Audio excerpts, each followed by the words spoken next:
আগের দিনের একটা ভিডিওতে এই সাবানের কথা বলেছিলাম। সবাই তো কমেন্টস করেছে যে আপু সাবানের নামটা বলো, সাবানের দাম কত। তো ভাবলাম আজকের ভিডিওতে তোমাদেরকে সাবানটা দেখিয়েই দিই আর সাবানের দামটাও বলে দিব আর কি কারণে ব্যবহার করা যাবে সেটাও বলে দিব। তবে সাথে আমার রান্না বান্না, বাসার কিছু কাজ সবকিছুই তোমাদের সাথে শেয়ার করব।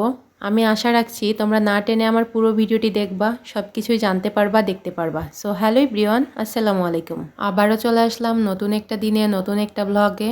সকাল সকাল ঘুম থেকে উঠেই তো ঘরের জানালা দরজা সব কিছু খুলে নিচ্ছিলাম। তোমরা দেখেই বুঝতে পারছো যে আমি মাত্রই ঘুম থেকে উঠেছি। উঠেই কিন্তু ফ্রেশ হয়ে নিয়েছিলাম, তারপরে জানালাটা খুলতেছিলাম এই ঘরে এসে। তবে আমরা যেহেতু ওই রুমে থাকি, ওই জন্য ওই রুমের জানালাগুলো আগে থেকেই খুলে দিয়েছিলাম, আর এখন এই রুমের জানালাগুলো খুলে দিলাম। এই রুমে আসছি আর এসেই চোখের সামনে দুই একটা কাজ পেয়ে গেছি। দেখি দুই একটা জামা কাপড় একটু এলোমেলো ছিল, ওই জন্য একটু গুছিয়ে রেখে দিচ্ছিলাম সুন্দর করে আলনাতে। কালকে রাতে তো খুবই টেনশনে ছিলাম আমি, তোমরা জানো না। কালকে রাতে পোস্টিং লেটার আউট হয়েছে, আমার তো খুবই খারাপ লাগতেছিল। আমি মনটা একদমই খারাপ করেছিলাম সারাটা দিন। আমি তো ভেবেছিলাম যে আমাদেরও পোস্টিং আসবে, তো আমাদের পোস্টিং আসে নাই আলহামদুলিল্লাহ। আমি তো অনেকটাই খুশি। তবে আমার সাইডম্যান ভাবিদের পোস্টিং আসছে, ওরা হয়তো চলে যাবে কয়েকদিনের ভিতরেই, তার জন্য খুব একটা খারাপ লাগতেছে। কারণ 2টা বছর একসঙ্গে তার সাথে ছিলাম, কত স্মৃতি আছে তার সাথে আমার, কত রকম গল্প করেছি, কত জায়গা ঘুরতে গিয়েছি। আসলে সৈনিকের বউদের না সম্পর্ক করতেও সময় লাগে না,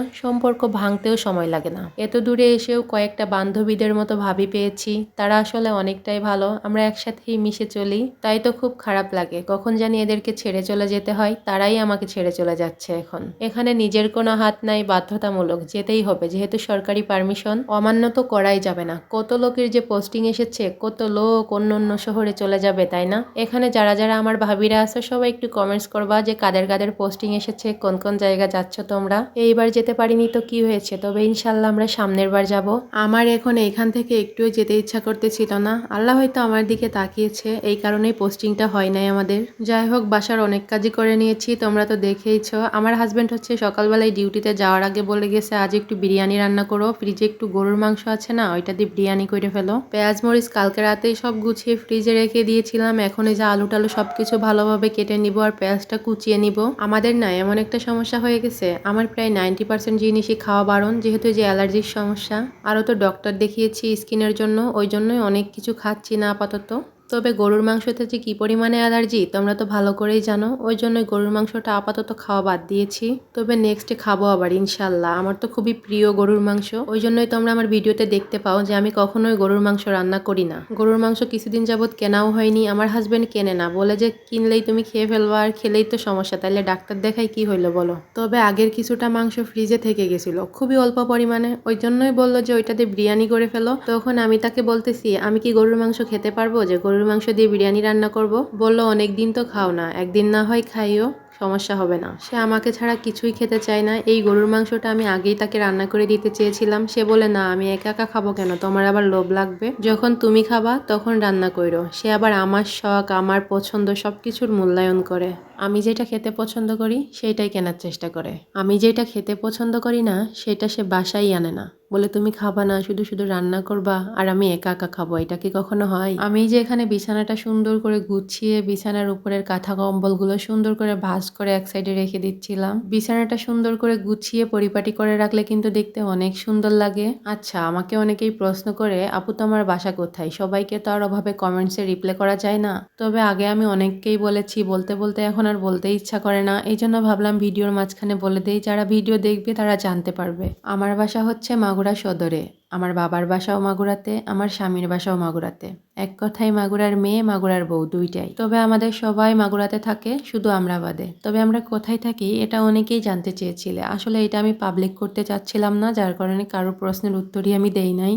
তোমরা কিছু মনে করো না, তোমাদের সাথে আমি শেয়ার করতে পারলাম না, তবে আছি অনেকটা ভালো জায়গায়ই আছি। তবে আমাদের মাগুরা থেকে অনেক দূরে আছি।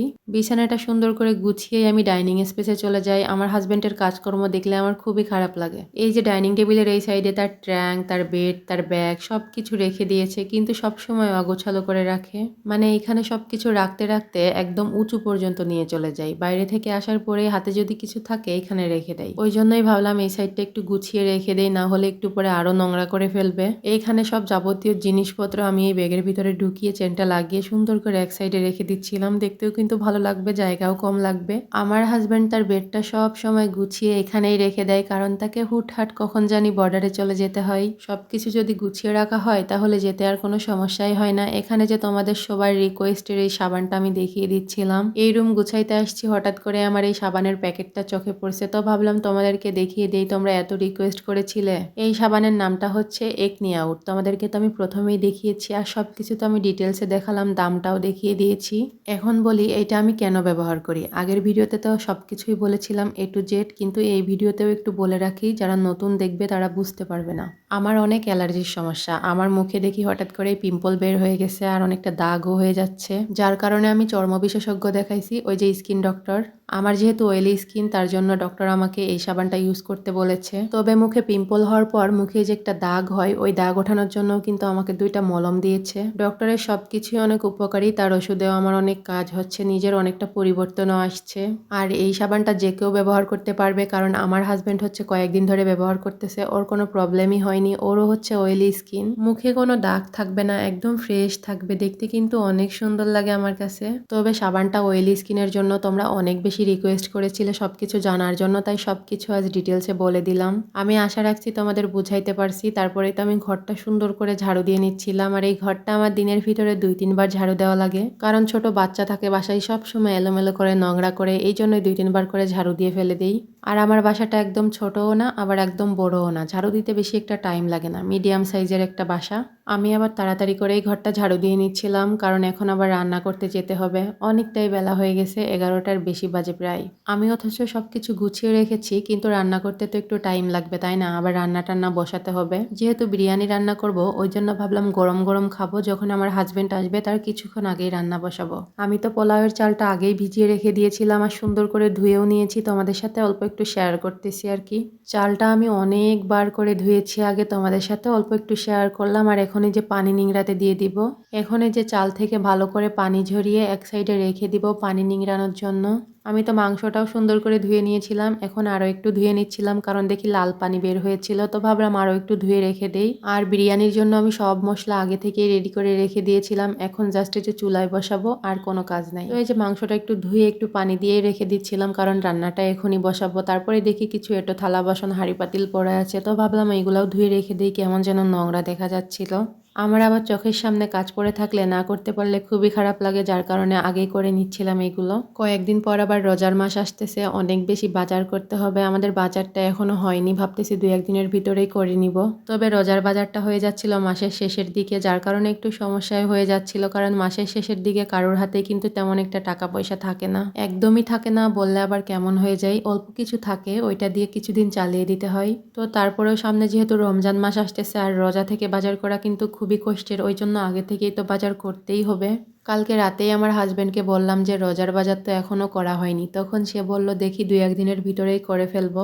আসলে ব্যাপারটা কি, এই ডিফেন্সের লোকেরা মাসের প্রথমে থাকে রাজার মতো আর মাসের শেষে হয়ে যায় ফকিরের মতো। মাসের প্রথমের দিকে 2 হাত ভরে টাকা ওড়ায়, যেইটা চাবো সেইটা দিবে, কিন্তু মাসের শেষে এসে তাদের আবার আমাদের কাছেই টাকা চাইতে হয়। মাসের প্রথমের দিকে বউরা যা চাইবে তাই দিবে, আবার মাসের শেষে কি করে, তোমার কাছে কি কিছু টাকা হবে, সামনের মাসে বেতন পেলেই দিয়ে দিব। তবে তোমরা বিশ্বাস করো, এই কথা বলে ঠিকই নেয়, কিন্তু দেওয়ার সময় 100টা সামনের মাস চলে আসলেও আর টাকাটা ফেরত পাওয়া যায় না। তবে যখনই চাইবো তখন বলবে কি নিবা তুমি, কি কিনবা টাকা দিয়ে, চলো যা কিনবা কিনে দিব, সমস্যা নেই। সবকিছুই দিবে, তবে টাকাটা দিতে চায় না, এইটাই হচ্ছে সমস্যা। তারপরেও ভালোই আছি আলহামদুলিল্লাহ। তোমরা তো জানোই যে সৈনিকদের বেতন কেমন হয়, অল্প বেতনে ভালো থাকার চেষ্টা করি। বেতন অল্প হতে পারে কিন্তু সুখ অল্প নাই, সুখ কিন্তু অনেক বেশি, ভালোবাসা অনেক বেশি। তবে সব সময় ভালো থাকার চেষ্টা করি, সবকিছু মানিয়ে নিয়ে চলতে হয় আমাদের। তবে অনেকেই দেখি কমেন্টস করে তোমার হাজবেন্ডকে দেখার আমার অনেক শখ থাকলেও কোনো লাভ নাই, কারণ আমার হাজবেন্ডকে আমি কখনোই দেখাবো না, আর আমার হাজবেন্ড মূলত এসব পছন্দও করে না, এটা আমি আমার ইচ্ছাতে করি আর সে আমার ইচ্ছার মূল্যায়ন করে, এটা ছাড়া কিছুই না।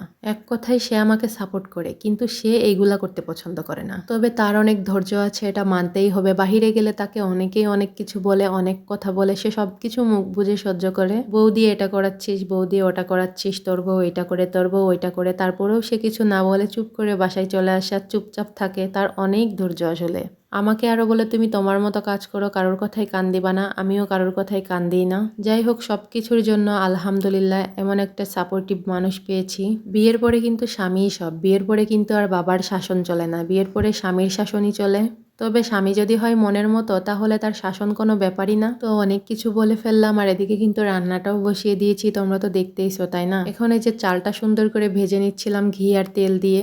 এখন এই যে পরিমাণ মতো ফুটিয়ে রাখা পানি দিয়ে দিলাম। আমি একটা পরিমাণ অনুযায়ী পানি জাল করে নিয়েছিলাম, আর এই পানিটা দিলেই আমার বিরিয়ানি একদম ঝরঝরা হবে। মানে পানিটা আমি মাপ করেই রেখে দিয়েছিলাম, আর মাপ করে নিয়েই তারপরে ফুটিয়েছিলাম। আমি এভাবে করেই বিরিয়ানি রান্না করি, আমার কাছে তো খেতে ভালোই লাগে। এখন অন্য কেউ কিভাবে করে সেটা আমি বলতে পারবো না। তোমরা তো ভিডিওতে দেখেইছো যে আমি মাংসটাও রান্না করে নিয়েছিলাম। ভাতটা 90% সেদ্ধ হয়ে গেলেই আমি ঢেলে দিব মাংসটা, তারপর একটু নাড়াচাড়া করে দমে রেখে দিলেই তো হয়ে যাবে।